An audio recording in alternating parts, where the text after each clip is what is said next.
안녕하세요, 비노트입니다. 오늘은 각 회사마다 준비하고 있는 폴더블 폰이나 롤러블 폰의 최신 소식들을 전해드리겠습니다. 애플이 드디어 폴더블 스마트폰 테스트에 들어갔다는 소식입니다. 대만 이코노믹 데일리 뉴스와 이스라엘 매체 더 베리파이어 보도에 따르면 애플이 2022년 공개 예정인 폴더블 아이폰의 샘플 몇 종류를 대만의 아이폰 제조업체 폭스콘에 테스트 목적으로 보내기 시작했다고 전했습니다. 애플은 폭스콘 측에 10만 번의 폴딩 테스트를 요청한 것으로 전해졌는데요. 디스플레이와 힌지의 내구도를 테스트하기 위한 것으로 보입니다. 애플의 폴더블 아이폰은 현재 2종류 이상의 모양이 테스트되고 있는 것으로 예상되고 있습니다. 한 종류는 이미 여러 팁스터를 통해서 밝혀졌지만 두 디스플레이를 연결하는 방식으로 갤럭시 폴드 같은 모양이 아니라 마이크로소프트사의 서피스 듀오에 더 가까운 모습일 거라고 합니다. 이런 모습이라면 이런 폭스콘 폴더블 폰 테스트는 힌지의 내구성에만 집중될 것으로 보이네요.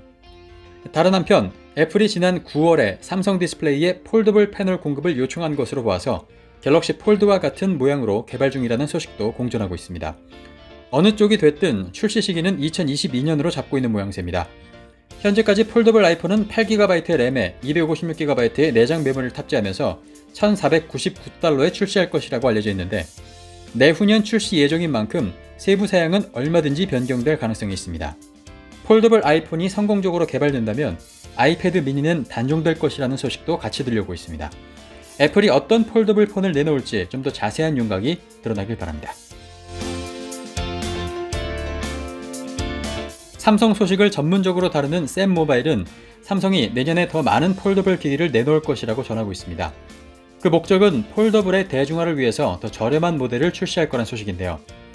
그 중에 하나가 갤럭시 Z 플립 라이트로 대량 생산을 준비하고 있다고 합니다. 저렴한 버전이지만 디스플레이 보호 필름은 플라스틱 소재인 폴리이미드가 아니라 얇은 유리 필름인 UTG를 사용할 것이라고 전했습니다. 저렴한 버전임에도 UTG를 사용한다면 UTG 생산이 안정화되면서 가격을 낮출 여력이 생긴 것으로 보입니다. 현재 갤럭시 Z 플립의 출고가는 118만원까지 내려가 있는 상태니까 라이트 버전이라면 100만원 안쪽으로도 출시할 수 있기를 바라봅니다. 내년 출시될 폴더블 플래그십 갤럭시 Z 폴드 3는 그동안 우리가 바라왔던 완성형 폴드가 될 확률이 큽니다. 우선 Z 폴드 3에 언더 디스플레이 카메라가 들어간다는 소식입니다. 드디어 카메라 구멍이 없는 풀스크린 시대가 열릴 것으로 보이는데요. 내년 갤럭시 S21에 펀치홀 카메라가 확정되면서 언더 디스플레이 카메라는 내년에도 보지 못할 것이라는 추측이 많은 상황이었습니다. 하지만 국내 언론사인 전자신문에서 11월 19일 관계자로부터 확인한 Z 폴드 3의 UDC 탑재 소식을 자세하게 전했습니다. UDC 디스플레이는 삼성전자가, UDC 카메라는 삼성전자 시스템 LSI가 맡았다면서 갤럭시 Z 폴드 3의 첫 상용 UDC가 적용된다고 보도했습니다.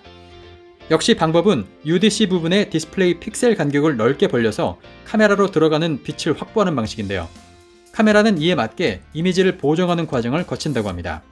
지금까지의 UDC 제품들은 카메라 부분의 디스플레이가 부자연스럽고 또 카메라 화질이 안 좋은 경우가 많았었는데 삼성이 얼마나 이 문제를 해결했을지 궁금해지네요. 이 보도가 있기 몇 시간 전에 유명 팁스터인 아이스 유니버스도 갤럭시 Z 폴드 3에 언더 디스플레이 카메라가 들어간다고 밝히면서 이 외에도 많은 혁신적인 기능들이 추가될 것이라고 전했습니다. 혁신적인 기능으로는 S펜이나 2세대 UTG 등을 예로 들고 있는데요. 1세대 폴드에 비해서 2세대 폴드가 예상보다 많은 발전이 있었던 만큼 내년 갤럭시 Z 폴드 3도 UDC와 S펜이 탑재된 완성형 기기가 되기를 기대해봅니다. 내년 3월 출시를 예고하고 있는 LG의 롤러블 폰은 며칠 전 오포사에서 공개한 롤러블 시제품 덕분에 기대가 더 증폭되고 있습니다. 대략적으로 내년에 나올 LG 롤러블 폰의 모습을 상상할 수 있게 됐는데요. 오포사는 시제품만 공개했기 때문에 출시 여부는 불확실한 상황입니다. 시제품 공개는 오포가 먼저 했지만 출시는 LG가 먼저 할 것이라고 업계에서는 내다보고 있습니다. 최근 특허를 토대로 LG의 롤러블 폰은 양쪽으로 펼칠 수 있는 모양이라고 전망하기도 하는데요. LG는 최근 유럽 지식재산청에 LG 롤러블과 LG 슬라이드라는 상표를 출원하면서 롤러블 폰 출시가 임박했음을 알리고 있습니다. LG는 이르면 내년 2월 MWC 행사에서 롤러블 폰을 공개할 수 있지만 따로 공개 일정을 잡을 가능성도 열어두고 있는 상태입니다. 네, 그럼 저는 다음에 다른 영상으로 다시 찾아오겠습니다. 부산 비노트였습니다.